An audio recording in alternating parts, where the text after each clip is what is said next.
All right, good morning and welcome to the David and David on Real Estate podcast. We are on episode 115 and we have Ashtonne Tesoro back with us again. We talked about her beginnings in real estate. We talked about her pathway to achieving one of the highest awards at Sutton Summit Realty. And now we're going to talk to Ashtonne about investing in real estate because this is one of those subjects that I think every realtor should embrace. Every realtor should be an investor themselves. We don't have a pension plan to fall back on. So having a really strong financial foothold is very important as a commissioned professional. And Ashtonne, you are an avid real estate investor. Welcome back. Thanks for having me back. Yes, I'm an avid real estate investor. I It's also very near and dear to my heart. I have been investing since the age of 24, so very long time now. Yeah. And how many investment properties do you own? I currently own 6 doors, 4 properties. That's incredible. And what got you into real estate investing? Honestly, I was working as a law clerk at a small firm in Alliston, where I grew up, and I did a lot of deals for this one investor in the area. And after building quite a relationship with him over 12 sales and purchases of investment properties, he sat me down one day and he said, I need to give you some advice. Like, you're an amazing person. You're really great at your job. He said, but this salary that you're on is not going to get you anywhere. He's like, you have no retirement plan. And I want to give you the advice that you need to start investing in real estate right now. He said, figure out how, whether it be, having to work a side job to get enough money for a down payment, get it rented. That's what you have to do. You're not going to survive on this salary. And from that day on, I shifted my perspective on real estate altogether. So I bought my first house at the age of 24, and it was my first house for me to live in. But even from that house, I never looked at it as a long-term living situation for me. I looked at it from the day we put the offer in of what is this going to look like as an investment property? Where is it located? What are my rents going to be? I looked at all of that before buying my first house. And So then that's how I got started. you lived there yourself for a while, and then you rented it out? Correct. Yeah. So I lived there myself for 3 years, and then I rented it out, and I ended up moving downtown. So I rented downtown for a little bit. And then I ended up refinancing that property to buy my second property, which was a duplex in Barrie. Rented both of those units out. That one was cash flow positive. Was able to refinance that one to then buy a condo downtown Toronto. And then from there, I've now bought and went through an entire duplex conversion on a bungalow up in Barrie as well. Amazing. Can you share some of the numbers with our listeners? Some of the numbers. So what numbers do you want to know? Like rental amounts, that type of what I Yeah, bought? tell us about the bungalow conversion that you did, what you paid for the bungalow, what the conversion costs are, what the rental amounts are, and what the cash flow positive number is every month, and what that kind of looks like. Sure. So the bungalow I bought sight unseen in September of 2022. Um, I went through the virtual tour and I loved the high ceilings in the basement. And I knew from the floor plan that I could do a really, really easy conversion. So I ended up buying the property for 615,000. I converted the upstairs in from a 2 bedroom into a 3 bedroom by eliminating the family room. And then I put a 3 bedroom legal suite downstairs as well. So bought for 615, put 140,000 into making it a legal duplex. So that's key, and obviously more expensive is making it legal. And then from there, I have it rented out currently for $4,450 a month, which gave me about $1,000 cash flow positive up until I recently refinanced. Okay, and talk to us about, how was it like to get permits? A lot of investors, try to do things without permits. What are the benefits of actually getting permits when you're doing one of these conversions?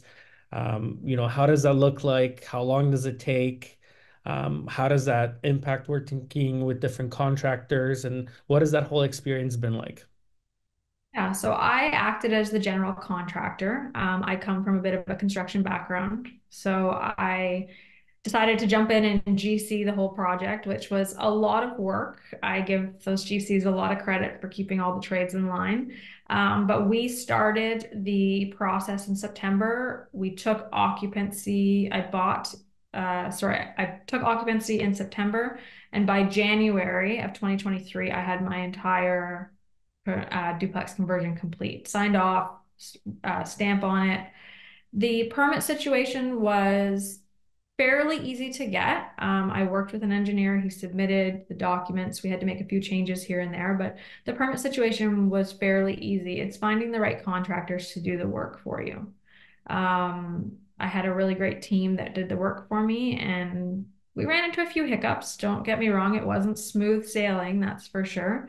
But we had it completed in a really short period of time, one of the quickest periods of time that the inspector himself had ever seen it be done. And I was up there every day for a couple hours, just grinding, telling people they need to get going. So, yeah. And Just sticking with the numbers for a second. Uh, but like right now, this is a buy and hold, right? You converted it, you rented it out, and you're still holding it, and you got a positive cash flow coming from it. But Yes. if you chose to sell it, what Yes. is it worth? You bought it for 615, you put in 140. So what's that? 755. In what would you be selling it for today? Today it's worth around 1.1. you're 1.1. not selling. I'm not selling. No, No, but you've no. got that in your back pocket in case you want to sell because you want the equity for something else for the next one, whatever. But look at what would have happened to that? What would it be worth today had you not put that money in and not done the conversion? It would have gone from 615 to what today? Maybe the It's around same, 7 I maybe see seven. right now.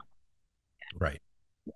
So it's there that money that was put in, which is still in, and eventually I will refinance, pull it out, and I'm going to do it again.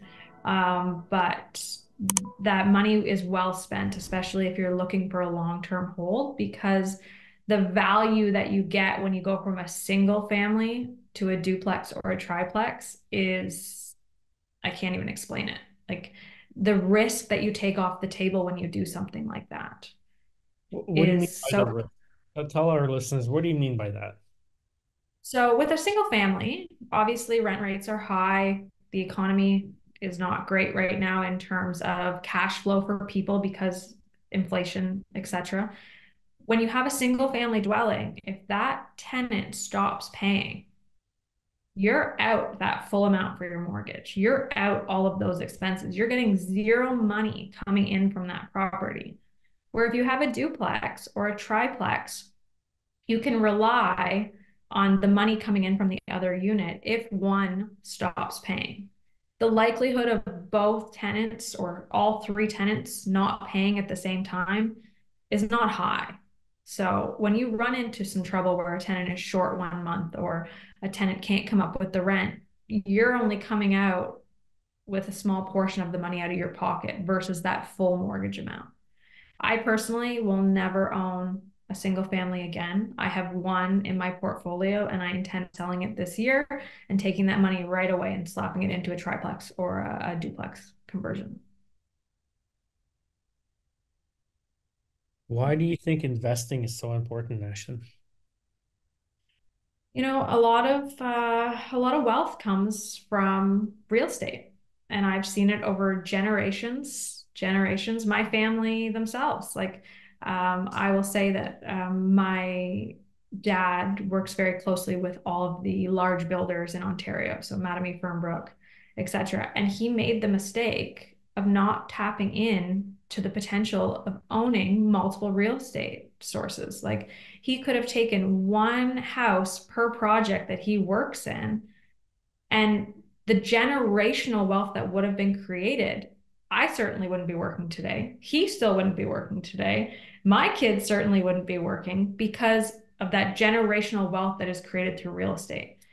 Right now times look not so great. The market is rebounding, but it always bounces back. It always bounces back, and the appreciation in Canada is amazing. So you're basically always going to be Xing your multiples on real estate. Yeah. And why do you think it's so important for realtors specifically themselves to invest in real estate? You're not going to want to work forever, right? I certainly don't want to work forever. So my goal was to buy a certain amount of houses every year, whether it be one or two, to put away for my retirement. And eventually, what I will end up doing is either living off of the rent alone because all these properties are going to be mortgage free, and that's going to be my retirement, or I'll end up selling them and making money on every single one of the properties that I've bought, and then I'm living off of the appreciation essentially. It's also guidance for your clients as well. If you're wanting to jump into a new stream of business, working with investors is a great one. It's fantastic. It's actually very easy. If you find them the right property and the numbers make sense and the area is good, they're going to pull the trigger on it. You don't have to go show 1,000 houses. Like I said, I bought my last one sight unseen, just based off of the ceiling height in the basement and the floor plan. The house looked like a bomb went off, but you got to look past all of that. Yeah, it's no different than door knocking when things are quiet. You're trying to create a market. So this investing is just another way you create your own market by buying and selling your own properties and converting them and renting them and doing that. And it's hedging your bets to some extent. Doesn't mean you don't stop being a realtor and stop the door knocking. That's just something else that you do. But it's just another strategy that a realtor can use. You're already an expert in that field. You're doing it for everybody else, finding the right properties for everybody else. So you do the same thing for yourself. Find the right property for you. And like you said, Ashton, like every property you look at isn't the right one for your particular appetite. Like other people would buy single family dwellings and maybe they have deep pockets, and if the tenant left, they could absorb it. You chose that's not your appetite. It's not your comfort zone. You want to do multi-unit investments, and that's so you find so you're looking for the right property for you. You're treating yourself as your own client and looking for the right properties for you. So you're taking your own advice and being your own agent. I think it's a Yeah. great story. I Yeah. mean, I've also gotten into flipping as well. Like last year, I flipped a property. And from that specific flip, I've gained a client who has complete and utter trust in me because that's what he wants to do for his generational wealth development. But he's never had anyone that can guide him through that. And he has never had any idea how to pick the right property to maximize his output. So I've gained clients from doing it myself, from people seeing what I've done. And Ashton, you picked up that property you flipped. It was an off-market purchase. It Um, was an off purchase, yes. Tell us the story of how you came to know that that property was for sale, and tell us the story and tie it back in why talking to other realtors and cooperating is so important. So I listed a condo that I own in downtown Toronto for sale, and I got a call from a realtor, big realtor downtown Toronto, and he actually lives in that building. So he just wanted to kind of, spitfire back and forth on prices and where we think this building's going, etc. And he asked me if he could stay in touch. And I said, absolutely, keep me informed on anything that's going on down here in the building. And so we kept in touch, and he started sending me listings that he had. so that I could forward them on, I could share them on social media. And he called me one day and he said, you know, you had mentioned to me that you do a lot of investing in Barrie. I said, yeah. He goes, I have this off market exclusive right now. He said it's a complete mess inside, but do you have anyone that would be interested in buying it? And at the time, I really wasn't looking for a flip. You know, the market was a little bit slower. I wasn't looking to get into something like that, but I looked at it. And because I am very well versed in the Barrie area, I keep a tab on it every single day. I get all the new listings that come out. I knew what the value was of that little townhouse and what the value of that townhouse could be, I should say. So I approached him about buying it for myself. When I originally bought it, it wasn't intended on being a flip. I was actually going to rent it out. It was going to be a hold for me.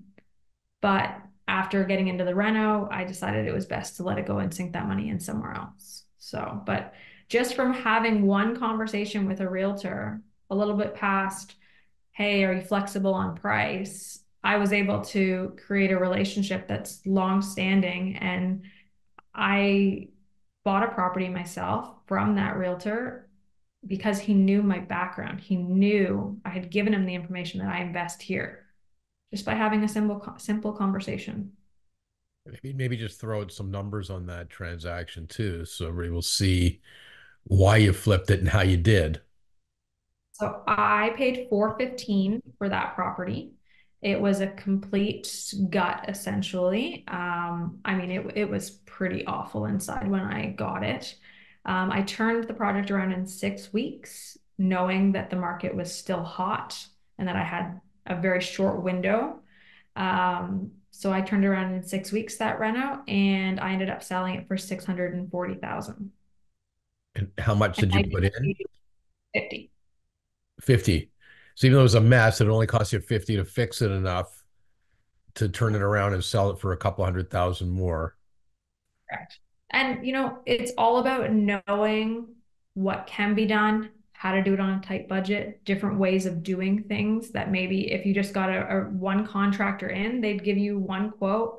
And I mean, some of the quotes I was getting was upwards of $100,000 to do that reno. And I said, absolutely not. Like, this is not happening. This is the budget. And I stayed within it. I have really good contacts, really good trades, and it helps. And another great example of another team member in the Ashton Tesoro team to go along with the inspector, the mortgage broker, the lawyer, and you've got a team of contractors that you can trust and turn things around, because the timing is as important as the cost factor on these things too. Because we've got, yeah, I can do this for 50,000, but I can't get to it for the next 2 months, or I'm going to start it like some contractors do, and then they disappear on you for 2 months, and you miss that window, like you're screwed. And again, you have to have the right trusted team members that come through for you. 100%. Yeah, and I think setting expectations is so important. You know, when you start a conversation or a relationship with a contractor, or if you have a relationship and you say to that contractor, look, like, you know, this needs to be done in X, and that's the biggest consideration. And if you can't meet X with the timeline, then, you know, don't even come here because it's not going to work. And then every day you're setting that expectation and you're holding them accountable to that timeline. And they know that, you know, hey, your workers were supposed to be there at 7 a.m. It's 7:30. Where are they? Oh, they're coming. They're buying us supplies. They're going to be there in 5 minutes. Great. And then 5 minutes, are they there? Are they there? Right? Like, I mean, that's what it takes to keep a project on time and to be successful and to, you know, be able to meet times like lines like this. So you know, it's a great accomplishment, Ash, and I think investing in real estate and owning 6 stores at such a young age is phenomenal. And you know, we're so happy to be part of your success story. And we can't wait to see what the future holds and keep seeing you grow within the Sutton Summit environment. Thank you. I think it all comes back to the right property. Like, I'll give you an example. I've been working with this client who I just told you he decided he wanted to work with me after seeing the flip that I did. And I've been working with him for the last 6 months now. to try and find a property. He sends me properties every single day, and I'll take one look at them and I'll say yes or no. And I'm not afraid to say no. Like, after 6 months, some realtors become very anxious just to get that commission check. You can't, especially in these situations, especially when you're playing with someone else's money, essentially, and you know what their output is. You know what they want at the end of the day. So I recently just bought him a house in Alliston. We paid 600,000 for it. He's going to get 780 out of it with doing a very minimal reno. But we waited 6 months for that right property to come out. And he was getting desperate. He was sending me everything that was coming up that he thought he could make $1 on because he just was getting impatient. So it's important to have the right team behind you. Well, it's a great story, Ashton. You're a great success story that anybody should be encouraged by. There's a lot of people, starting out in the business, and not everybody. Most people don't have this rocket type of success. Be rookie of the year, or be an award winner in year two, and now all of a sudden you're the mentor. Like, look how fast that happened. You're the person that people are going to say, hey, how do you do it? So it's a great success story. We really appreciate you coming on with us and sharing it with everybody. And I hope they listen and watch and listen hard and take your advice. If I can give one more piece of advice to any new realtor out there is don't lose the momentum. When you've made your money that you wanted to make for that year, don't lose the momentum. Keep pushing, keep going, because you never know what the next year is going to bring. Yeah, that's great advice. And people feed off your energy. People can sense the energy off of you. So when you're excited, when you've just made a sale, the best time to make another sale is right after your first sale, because people are attracted to positivity. And I think, the law of attraction, it speaks so hard, right? So I think that's great advice. Don't take your foot off the gas pedal, and success breeds more success. 1,000%. Keep going. Thank you, Ashton, for joining us. And thank you, everybody, for tuning in. Join us next time on the David and David on Real Estate Podcast. And feel free to reach out to David and Corbin and I. We want to hear your story. We want to hear your questions. We want to hear, do you own any investment properties? Are you thinking about getting investment properties? Tell us what you're thinking and share your feedback with us. We'd love to hear from you.